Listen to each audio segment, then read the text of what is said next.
Alam nyo, talagang nakakagulat ho ngayon yung mga nangyayari dito po sa ating bansa.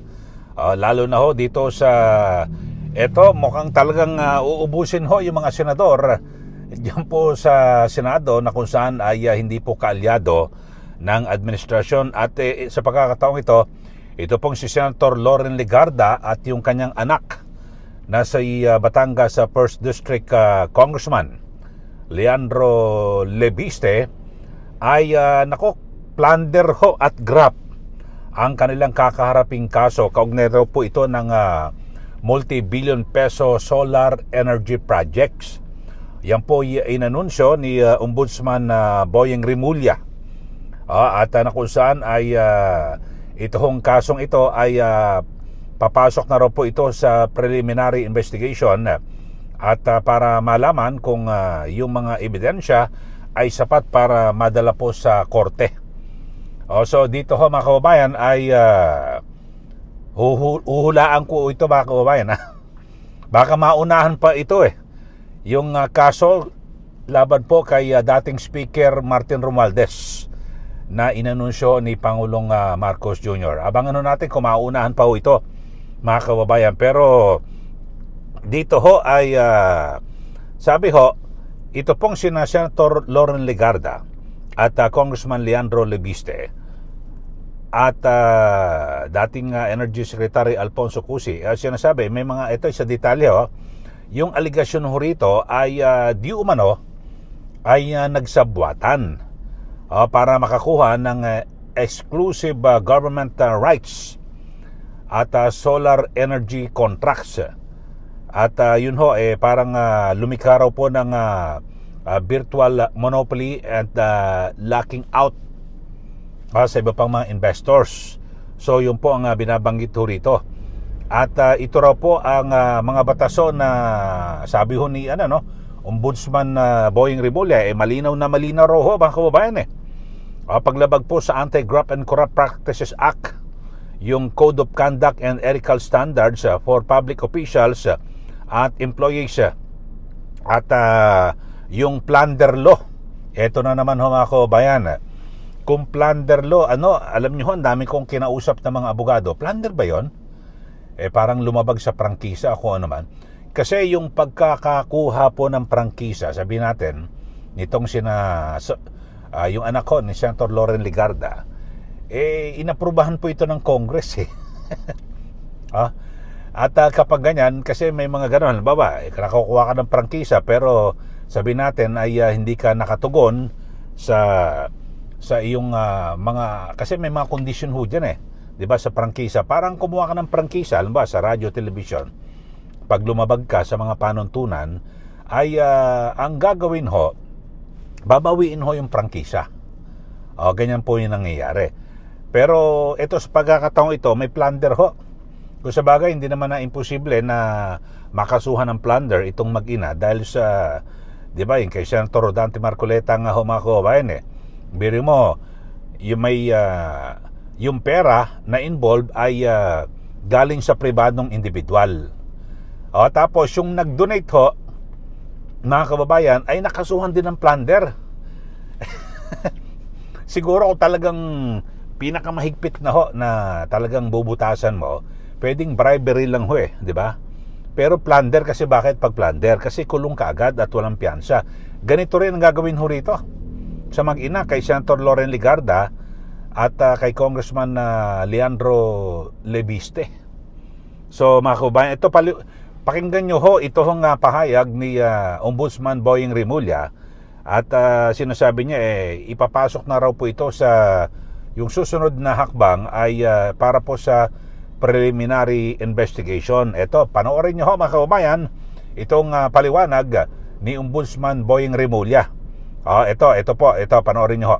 At para bang basta malinaw na malinaw yung kaso na ang kanilang ginawa ay labag sa batas. At ang laki nang nawala sa ating mga Pilipino sa pagkakasalansan ng solar empire ni Leviste, na ang nangyari naman ay binenta lang. Hindi naman talaga tumupad sa pagpapakuryente ng ating republika. Kasi kumuha sila ng exclusive exclusive service contracts na sa buong Pilipinas, na sila lang ang maaaring mag-produce at gumamit at magbenta ng solar energy. Na talagang taliwas naman sa batas ng Diyos. Kasi ang araw para sa lahat ng tao, sila ngayon parang sila ang nagmamay-ari ng araw, ng power ng araw, para to the detriment of to the exclusion of other Filipinos and other investors.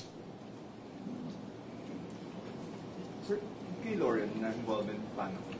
Kay Lauren, kasama siya, siya kasi, hindi naman makukuha ng 21-year-old, 21 lang si Leandro nun eh. Yung prangkisa na exclusive, kung hindi tinulungan ng nanay niya, na chairman ng Finance Committee ng Senado. Parang appropriations siya ng House, Finance Committee ng Senado. At ginamit niya yung kanyang posisyon para makakuha ng prangkisa yung anak niya. Sir, anong charges po yun? Yung kay microphone. Ano po? Evan Alvarez po, UNTV. Ano pong charges yung APPI po kay Senator Lauren and Representative Leandro? Plunder, tapos sa 3019, 3H, 3I, 3E. Conflict of interest is one of them. Ombudsman, good afternoon po. Isa Umali from DCWB. What if sabihin po ni Congressman Leviste na pinupolitika siya, kaya ngayon po ay siya'y isa sa ilalim sa... Masusin namin pinag-aralan to kasi this is a very novel case. Hindi ito basta-bastang maiisip na dapat gawin. Pero pag pinag-aralan mo yung nangyari sa ating energy sector sa Pilipinas, talaga nag-suffer tayo sa ginawa nila. Kasi nga, nung ang buong mundo ay nagsosolar na, ang China at ang lahat ng buong mundo ay nagsosolar na, dito, kinuha nila yung exclusivity na solar. At saka may mga project talagang hindi matuloy-tuloy at hindi ma-on-stream, hindi magamit dahil pinipigilan sila ng Department of Energy dahil merong exclusive contract. Nangyari yan sa lalawigan ng Cavite. Nagkaroon kami ng isang 80-hectare solar field. 40 ba? 40 to 80 hectares sa loob ng EPSA na hindi nabigay ng feed-in tariff na FIT dahil may exclusive na ang itong exclusive franchise na dapat dumaan ka sa kanila para makagamit ka ng solar. Sipin nyo yun, para makagamit ka ng araw, magpapaalam ka sa kanila.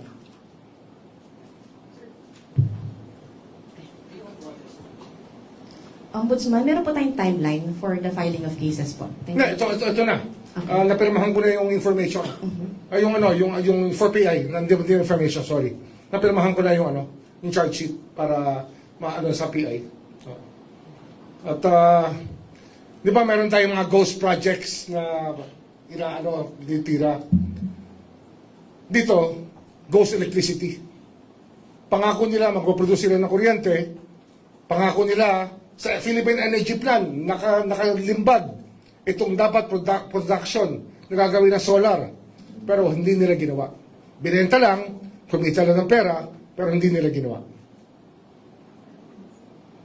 Kung meron silang ginawa, kakaunti, kakarampot. Hindi kagaya ng pinangako nila, na gagawin nila. Kasi nga, ang ating, yung ating energy mix, yung ating energy projections, especially Department of Energy, it relies on projections on how much power we will need as a country. So, ang mix dyan, meron dyan na generated ng thermal plants, natural gas plants, diesel plants, coal plants, kasama solar. Yung solar hindi dumating. So, kaya ang taas-taas ng presyo ng kuryente natin, isang dahilan yan. Of course, dito sa Manila, ibang usapan naman yung taas ng presyo ng kuryente. Kagaya na sabi ng Pangulo, itong systems loss ay isang dahilan kung ba't mataas ang kuryente natin. Pero itong solar na to, na dapat pinuduce at in-accomplish ni Leviste sa kanyang pagkakuha ng prangkisa, ay hindi, naging ghost electricity. Kuryenteng hindi talaga kuryente. Na kuryente lang tayo, ika nga. Sir, just to clarify, Sir, Eric from Inquirer po. Just to clarify, yung plunder and graft po, both Legarda po and Leviste? Yes, both.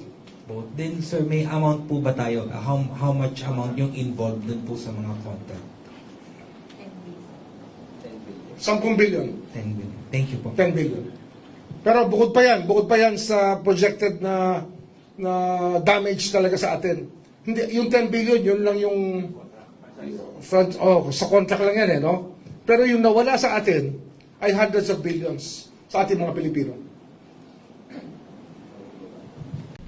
Ayan po ang pahayag ni Ombudsman Boying Rimulya at na kung saan ay ang sinasabi, di ba, merong ding naging depensa ho dyan, di ba, si Congressman Lian Leviste na nauna dyan, ikanilang in-invoke yung good faith. At ito hong, syempre, alam nyo naman ho mga kababayan, ay yung mga ganito, alam ba, binigyan ka ng prangkisa, kung lumabag, bawi ng prangkisa. Di po ba? Pero, ewan ko lang ho mga kababayan, talagang, wala ho tayong magagawa dahil sila po ang, sabi nga, nasa may kapangyarihan, at ako may mga napagtanungan lang ho ko ng mga abogado, sabi, paano naging plunder yun? Bagay, talagang ganyan ho mga kababayan, Ika nga weather lang ho yan di ba? At talagang yun, abangan ho natin kung ako, ang tanong ko nga ho rito ay baka maunahan pa ho to na mag-ina na makulong, no? Talaga kasi ito pong si dating Speaker Romualdez, mga kababayan. So dito ho, titignan ho natin kasi alam nyo ho, kaya pag plunder ka agad, kasong plunder, saka ka namang paliwanag sa korte pero nakakulong ka na. Di po ba? Katulad yung nangyari, 'di ba, kay Senator Marcoleta. Yung issue po rito, yung contribution ho. Yung donasyon sa kampanya, sa eleksyon. Tapos yung negosyante ho, yung tatlong negosyante, nadamay din ho, plunder. Andun ho sila nakakulong. So dito, ako hindi na magtataka, talagang pwedeng maipuso nila, maiprosige na talagang kasong plunder, mga kababayan. At syempre, kapag nakulong din, ito pong Senator Loren Legarda, ay, mababawasan na naman, papaunti ng papaunti. Tapos, isa rin po sa mga sinasabing di umano'y target, ay itong si Senator Alan Peter Cayetano. So, ang dami na ho, mga kababayan. Yun, plunder din daw ho ang ikakaso dahil sa di umano'y anomalya dyan po sa Taguig. So, mababawasan ho. Tapos si Senator Pia Cayetano, inireklamo rin daw po meron daw hong ethics complaint. So lahat na, sino na lang matitira ho diyan sa Senado? Si Senator Robin Padilla, merong obstruction of justice na kinakaharap din, pero available naman ho yun, So siya na lang matitira. Tapos si Senator Amy, baka lalabas din baka hindi ako magtataka, lalabas din yung kaso sa mga bilyar. So uubusin na ho mga kababayan. Kaya lang dito ho, kahit na ipakulong ho nila lahat nitong yung mga senador, nasabihin natin ay hindi po kaalyado ng administrasyon, matik ho yan kapag hindi ho sila nakaboto, matik ho yan ay mabibilang ho yun sa impeachment. Di po ba mga kababayan?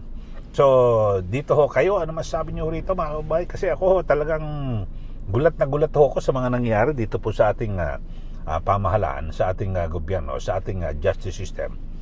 Ako hindi ako abogado, kaya nagkonsulta kaagad ako Napapailing ho at natatawa ho yung mga kilalang abogado, hindi ko na babanggitin ang mga pangalan. Pero ito talagang mga matatalino at hindi matatawaran yung husay sa batas. Ang sabi nila wala talagang ganyan, wala tayong magagawa. Silang nasa may kapangyarihan, may mga ganun ho na magsasalita. Sila nakapwesto pwedeng baluktutin yung batas at ang masaklap niyan siyempre magpapaliwanag ka lang sa husgado, sa korte. Tapos ay sa dakong huli kung talagang yung parang ipinilit lang ho yung kaso, mga kababayan, ay madidismiss, kaya lang nakulong ka na.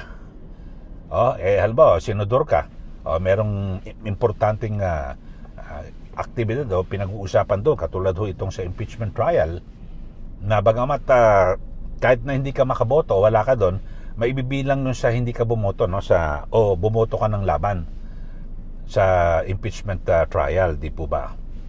Kaya lang, wala kang partisipasyon, di ba? Hindi ka nakapagtatanong.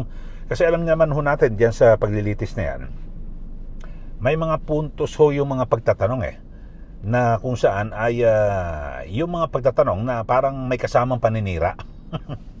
At yung mga pagtatanong na kung saan ay madidiin yung nasasakdal si VP Sara Duterte, di ba? May mga ganun tanong parang pangkondisyon sa isipan ng tao na oo nga no. So may mga ganun pang brainwash, mga ganun. Bagamat sa dakong huli talagang ang paghusga po diyan ay yung bilang po ng boto ng mga senator judges. So yan lang po ang ating issue ho rito, mga kababayan. Kaya talagang nakapagtataka. Tapos ito, banggitin ko rin ho, at kasi medyo mahaba na yung video. Nauna ho yan, kasi 2 set daw ito na idadaan po sa preliminary investigation. May 2 kongresista raw po, no, na kakasuhan. At yung isa, yung kilala ho, na contractor ho ito, mga kababayan, si Congressman Edwin Garjola. Pero ang sabi ho ni Ombudsman Boyeng Rimulya, ang ikakaso ho rito, graft. 20 counts daw, napakarami dahil sa sinasabing di umano yung pagkakasangkot sa mga kontrata sa gobyerno. Pero kasong graft ho, mga kababayan, ano na natin, bailable ho ito. So talagang simpleng-simple ho, mga kababayan, para lang masabi na kinasuhan na kontraktor. Pero bakit hindi plunder? Dahil sa baka okay na, nagkausap na ba o paano? Kasi yun po magiging persepsyon ho rito ng ating mga kababayan, bakit hindi plunder? Tapos yung mga, sino pa ba yung congressman na yung magkapatid na Yap, wala rin ho, di ba? Yung mga nauna mga binabanggit ho ni Ombudsman Boyeng Rimulya. Yung kay Senator Joel Villanueva at Chis Escudero, wala na rin ho, nagkalimutan na.